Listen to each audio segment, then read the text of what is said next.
University మంచి భవిష్యత్తు కోసం తెలుగు విద్యార్థులు ఇష్టపడే యూనివర్సిటీ. కాల్ 9059052378 9059052379.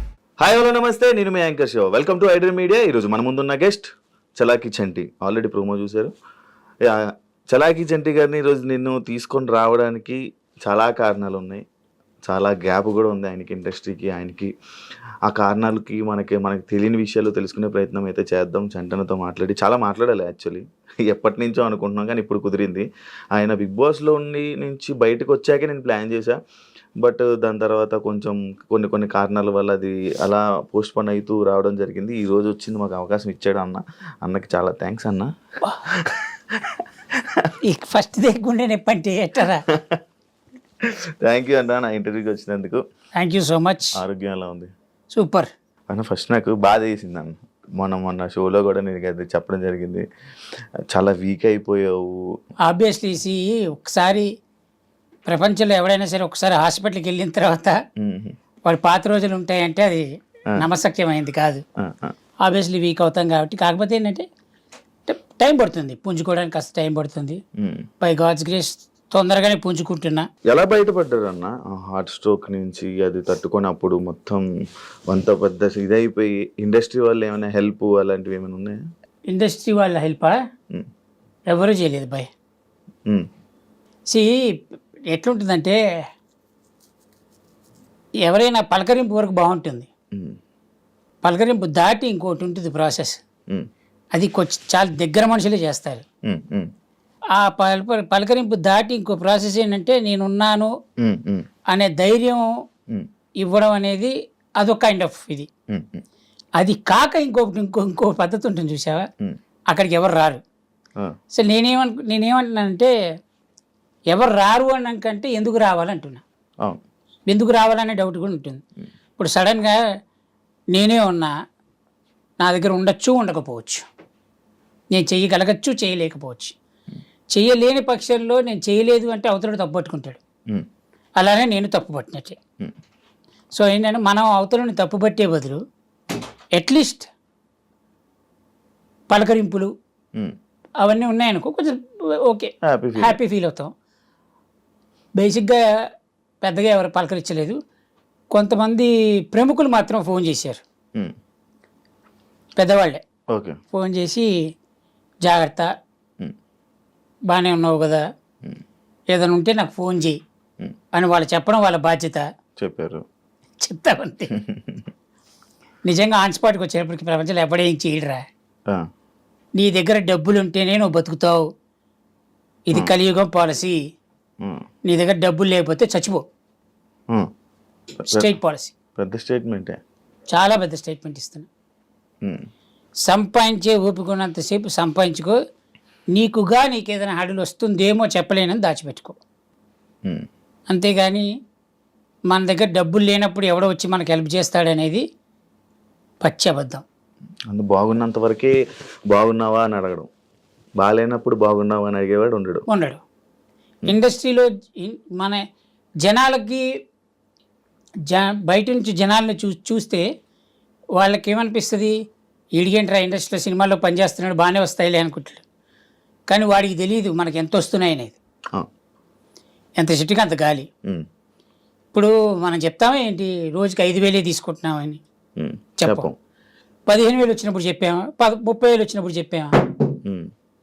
సో ఎవడు మనకి అవతల నుంచి చూసేవాడు ఏమనుకుంటాడంటే వీడికి ఎన్ని లక్షలు వస్తున్నాయి అనుకుంటాడు. కానీ ఆబ్వియస్లీ మనం ఆ మెయింటైన్ చేయకపోతే మనం రేపొద్దున ఇంకోటి పిలవడు. ఆడు పిలవాలంటే మనం మెయింటైన్ చేయాలి. ఈ మెయింటైన్ కోసం మనం ఎన్ని కడుపు కొట్టిన రాత్రులు ఉంటాయి, తిని తినక. ఎందుకంటే ఇప్పుడు ఖర్చు అయిపోతే మళ్ళీ రేపు పొద్దునెట్ట. ఇప్పుడు ఏంటంటే జీన్స్ బాగాలేకపోతే చిరిగిపోయిన జీన్స్కి వెళ్తే టోన్ జీన్స్ అంటారు చూసావా, అది స్టైలిష్. కానీ ఆ టోన్ జీన్స్కి ఈ టోన్ జీన్స్ ఎందుకు వేసాడు అనేది తెలియదు.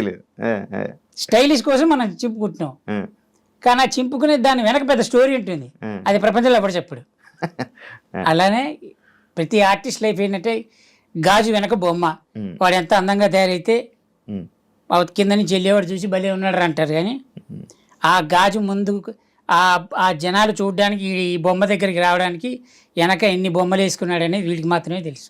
అన్న నీకు చాలా మంది ఫ్రెండ్స్ కదా, పెద్ద బ్యాగ్ పెద్ద ఎక్కువ, చాలా ఎక్కువ మంది, నీకు ఎక్కువ సర్కిల్ ఎక్కువ. ఆ సర్కిల్లో ఎవరు చూడలేదా పోనీ? ఏమని లైక్ ఇలా అన్నకు మనం తోడుండాలి, అన్నకి ఏదో ఒకటి చెయ్యాలి అని. నేను అదేంటున్నారా, మనం ఎక్స్పెక్ట్ చేయకూడదు ఫస్ట్ థింగ్. ఆ టైంకి వచ్చినోడు మనకి హెల్ప్ చేసినోడు చాలా గుడ్ పర్సన్. మనతో పాటు ఉండేవాడు బెస్ట్ ఫ్రెండ్. బెస్ట్ ఫ్రెండ్ అయినా, హెల్ప్ చేసేవాడైనా, ఏదైనా financially no one will help. డబ్బుతోటి ఎవడు నీకు హెల్ప్ చెయ్యడు, ఇది పక్కా రూల్. ఇది ఎందుకంటే వాడి దగ్గర ఉండొచ్చు, ఉండకపోవచ్చు, మనం కంప్లైంట్ చేయడానికి లేదు వాడిని. మన దగ్గర డబ్బులు ఉంటేనే. నేనేమంటానంటే ఆ డబ్బు ఉంటే బతుకు, డబ్బు లేకపోతే చచ్చిపో. అంటే ఇవన్నీ బయట జనాలు మాట్లాడే మాటలుంటాయి, కొన్ని పతివ్రత మాటలంటారు. మనం ప్రేమిస్తే చాలు, ప్రేమ వెనక్కి వస్తుంది, రెస్పెక్ట్ ఇస్తే అవతలుడు మనకు రెస్పెక్ట్ ఇస్తాడు. ఇవన్నీ మన లాంగ్వేజ్లో అద్భుతమైన కబుర్లు అంటారు, వేలంగి మామయ్య అయ్యే మాటలు. ప్రతి వాడు నీ చుట్టూ తిరిగే వాడు ఎవడైనా సరే, నువ్వు బాగుంటేనే నీ చుట్టూ ఉంటారు, నువ్వు బాగాలేకపోతే ఎవరు ఉండరు. నీ ఇంట్లో పెంచుకునే కుక్కతో సహా రోజు దానికి చికెన్ మటన్ పెడితే నువ్వు డోర్ దిగగానే పరిగెత్తుకొచ్చి మీదెక్కుతుంది. ఒక 2 నెలలు పెట్టకు, డోర్ తీస్తే మూల కూర్చొని ఉంటుంది రా, అది వచ్చాడు బొక్కడు అయిపోయింది, సింపుల్. అరే నీ కళ్ళ ముందు పెరిగింది అది కుక్క, నువ్వే పెంచావు దాన్ని, అదే పట్టించుకోదు. ఇక మిగతా వాళ్ళు మనం ఎక్స్పెక్ట్ చేయడం తప్పు, మనదే తప్పు అంట. మనదే తప్పు. మనిషిని ఎక్కువగా ప్రేమించడం మనదే తప్పు.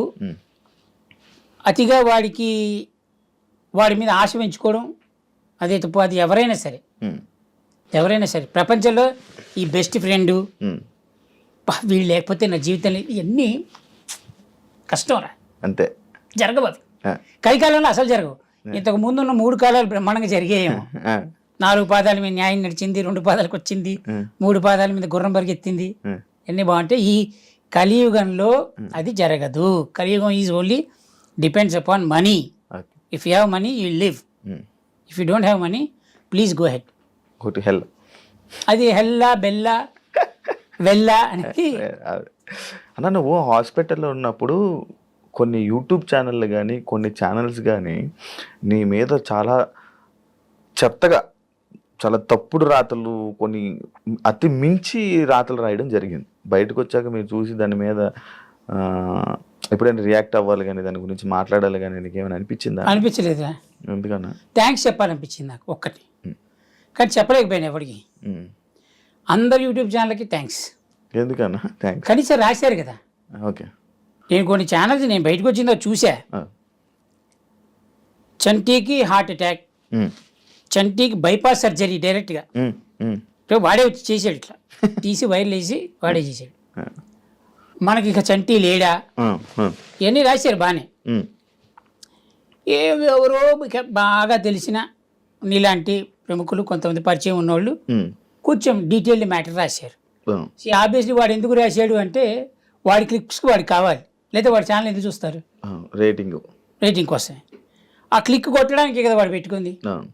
నేను అలా అయినా వాడికి ఉపయోగపడ్డాడు కదా, నేను అలా అయినా వాడికి ఉపయోగపడ్డాక. Thank you for recognizing me. నేను ఒక హాస్పిటల్లో పడ్డాను అనే విషయం జనాలకు చెప్పారు కదా, thank you so much. Chalaki చంటన్ లైఫ్ అయిపోయింది అని కొన్ని ప్రచారాలు చేశారు కొంతమంది. ఎస్, వాళ్ళకి ఇచ్చే మీరు స్టేట్మెంట్? చలాకీ చంటి లైఫ్ అయిపోయింది అనడం కంటే బాగా తెలిసినోడు ఏమంటాడంటే గ్యాప్ ఇచ్చావి ఏంటి అంటాడు. మన వాళ్ళుగా, ఎందుకంటే ఇండస్ట్రీ గురించి బాగా తెలుసు. కానీ గ్యాప్ ఇచ్చానా, గ్యాప్ ఇచ్చారా అనేది తెలియదు. రైట్, భగవంతుడు సాక్షిగా చెప్తున్నా, నేను తినే తిండి సాక్షిగా, నా ఒంటి మీద ఉండే వస్త్రం మీద ఒట్టేసి చెప్తున్నా. నా ఒంటి మీద ఉండే వస్త్రం అనే పదం ఎందుకు మాట్లాడానంటే చూసే ఆడియన్స్లో కొంతమందికి మాత్రమే అర్థమవుతుంది వస్త్రం అనే పదం ఎందుకు వాడాను. ఓకే, వస్త్రం మీద ఒట్టేసి చెప్తున్నా, నాకు ఈగో ఉందని, నేను షూటింగ్కి వస్తే కొన్ని అడుగుతానని, నా గురించి బ్యాడ్ ప్రొపగాండా చేశారు. నాకు సంబంధం లేని విషయాల్లో నన్ను ఇరికిచ్చి ఉమ్, నా కెరియర్లో జరగాల్సిన కొన్ని సంఘటనల్ని ఆపేసి ఉమ్, అలా చేసిన ప్రతివాడు ఉమ్, నా వస్త్రం మీద ఒట్టేసి చెప్తున్నా, ఉమ్, ఇంతవరకు ప్రపంచంలో నేను ఎప్పుడు ఎవరికీ చెప్పలేదు, సర్వనాశనం అయిపోతారు ఆ కొడుకులు. ఉమ్, ఆడెవడైనా సరే నేల నాకేస్తారు. ఉమ్, ఇది నా శాపం, ఉమ్, ఇది కడుపు మంటతో చెప్తున్న శాపం ఇది. ఓకే. నాకు ఇగో ఉంది, నేను కొన్ని అడుగుతాను, ఇవన్నీ ప్రొపగాండా చేసి నాకు జరగాల్సినవన్నీ కొన్ని జరగాల్సిన సమయాల్లో ఆగిపోవడానికి, అది ప్రత్యక్షంగా కానీ పరోక్షంగా కానీ ఉమ్, అలా ఆపడానికి కారణమైన ప్రతి ఒక్కడు ఉమ్, సర్వనాశనం అయిపోవాలని నేను భగవంతుని రోజుకి 100 సార్లు కోరుకుంటాను. ఒట్టేసి శాపం పెడుతున్నా, ఉమ్, ఆ భగవంతుడు నేను తినే తిండి మీద ఒట్టు, నేను నమ్మే దేవుళ్ళ మీద ఒట్టు, వాళ్ళు నా వెనకుంటే వాళ్ళు మాత్రం నాశనం అవుతారు. ఇప్పుడు ఇంకోటి చెప్తా, ఎదుటివాడు చెడు కోరుకోకు అని చెప్తారు చూడ, అది తప్పు. ఉమ్. ఎందుకు కోరుకోవద్దు? మనం నాశనం అయిపోయి వాళ్ళు కోరుకుంటున్నప్పుడు మనం ఎందుకు కోరుకోవద్దు అంటారా? That's it. ఉమ్, నువ్వేమీ భగవంతుడివి కాదు, ఉమ్, ఉమ్, సామాన్య మానవుడివి. ఉమ్, నువ్వు కడుపుకి అన్నమే తింటున్నావు, వాడు కడుపుకి అన్నమే తింటున్నాడు. ఉమ్, వాడు నా చెడుని కోరుకున్నప్పుడు నేను వాడి చెడుని ఎందుకు కోరుకోకూడదు? ఉమ్, ఇప్పుడు రేపొద్దున ఇంటర్వ్యూ బయటకు వచ్చిన తర్వాత నువ్వు ఎలా అలాంటి వాళ్ళ గురించి మాట్లాడుతున్నావు అంటే వాడెవడో నీకు తెలుసు, ఎవడైతే కమెంట్ పెడుతున్నాడో, ఉమ్, ఉమ్, ఉమ్. రైట్? ఆ, నా చెడుని ఎవరు కొడుకున్నాడో నీకు తెలుసు. ఉమ్, అలాంటి వాడితో సహా వాడు కూడా నాశనం అయిపోవాలి, సర్వనాశనం అయిపోవాలి. ఉమ్, ఎందుకంటే నేను బాగాలేనప్పుడు నువ్వెందుకు బాగుండాలి? ఉమ్, సింపుల్ పాలసీ. ఉమ్, నేను బాగుంటే నువ్వు బాగుండాలని కోరుకుంటా. ఉమ్, నేను నాశనం అయిపోవడానికి కారణం అయినోడు ఉమ్, ఎవడైనా నాశనం అయిపోవాలి. అది that's a human mentality, human tendency, human nature. Um, ఇప్పుడు సముద్రంలో ఎక్కువ చెత్తేసి అది రిఫ్లెక్ట్ ఎప్పుడో కొడుతుంది, మొత్తం అందరూ బిస్కెట్ అయిపోతాం. ఉమ్, ఉమ్. దాని సముద్రం తప్ప కాదుగా. నువ్వు వేసావు చెత్త, అవును. అది తిప్పి కొట్టింది. నేనంతే, ఆ, నా మీద చెత్తేసాడు, మీరు తిప్పికొట్టారు. నేను తిప్పి కొడుతున్నా. భగవంతుని అడుగుకుంటున్నా, వాడు నాశనం అయిపోవాలి, తొందరగా నాశనం చేయరా, అది నేను బతుకుండగానే చూడాలి ఆ నాశనాన్ని అని. ఆ, ఆ. హ్యాపీ. చలాకి చెండి వెండి తెరకి బుల్లి తెరకి గ్యాప్ ఇచ్చారా, వచ్చిందా? లైక్ ఎందుకు ఇవ్వాల్సి వచ్చింది ఇప్పుడు ప్రెసెంట్? అదే చెప్తున్నా మళ్ళీ సేమ్ అదే topic. Same topic. Okay, okay.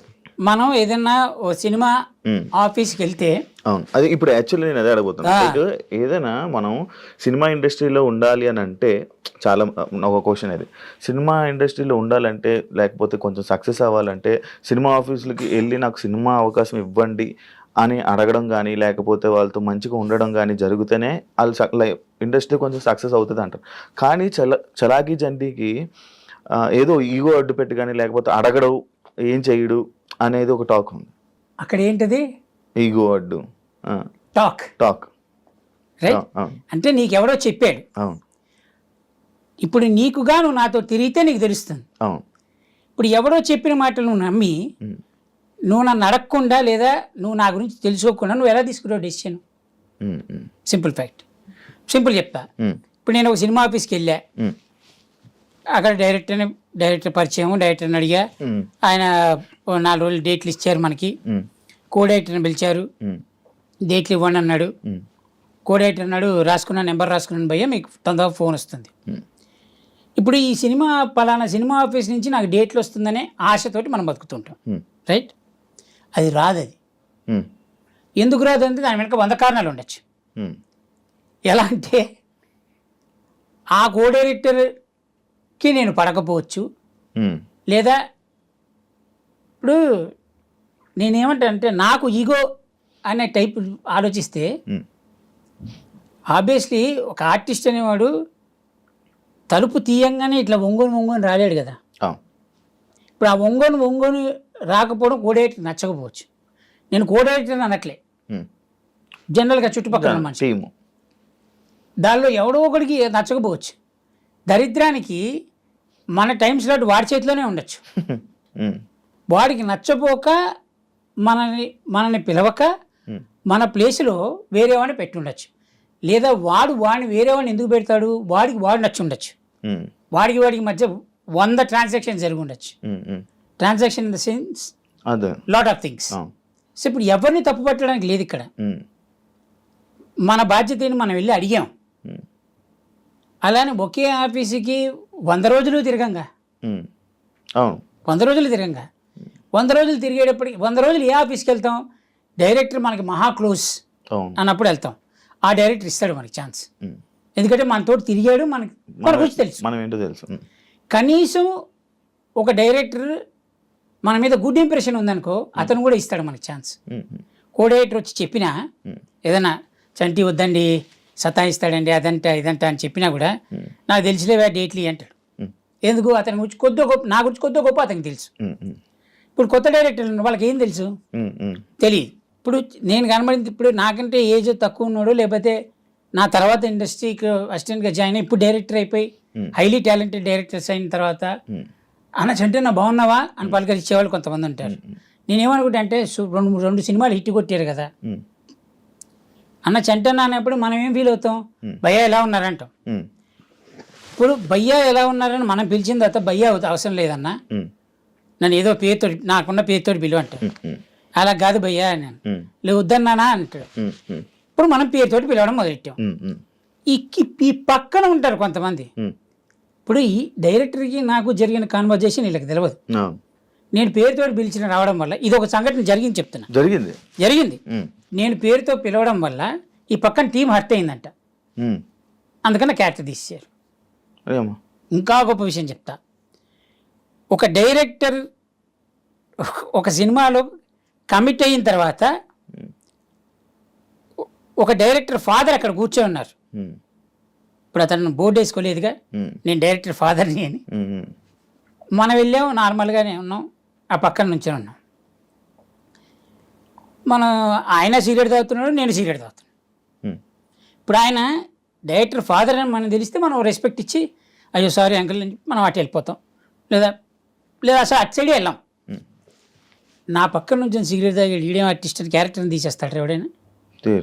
జరిగింది పెద్ద సినిమా ఇది పెద్ద, ఇలా చాలా జరిగాయి. నా ఒక్కడికి కాదు, ప్రతి ఆర్టిస్ట్కి జరుగుతాయి. ఇంకా ఏంటంటే భజన కొట్టినంతసేపు నువ్వు ఎన్ని లంగా లఫూట్ పనులు చేసినా యు ఆర్ గ్రేట్. భజన కొట్టకపోయి నువ్వు ఒక్క మంచి పని చేసినా అది వాడికి నచ్చలేదు అనుకోరా, నీ అంత గలీజ్గా ఇంకోలేడు. ఇది ఆర్టిస్ట్ లైఫ్. ఓకే, మూడోది ఏంటంటే అసలు నువ్వు ఎలా ఉండాలంటే ఇక మీరే దిక్కబ్బా, ఇక మీ వల్లే పుట్టుక నాది, నా జీవితం మీ వల్ల నడుస్తుంది అంతే.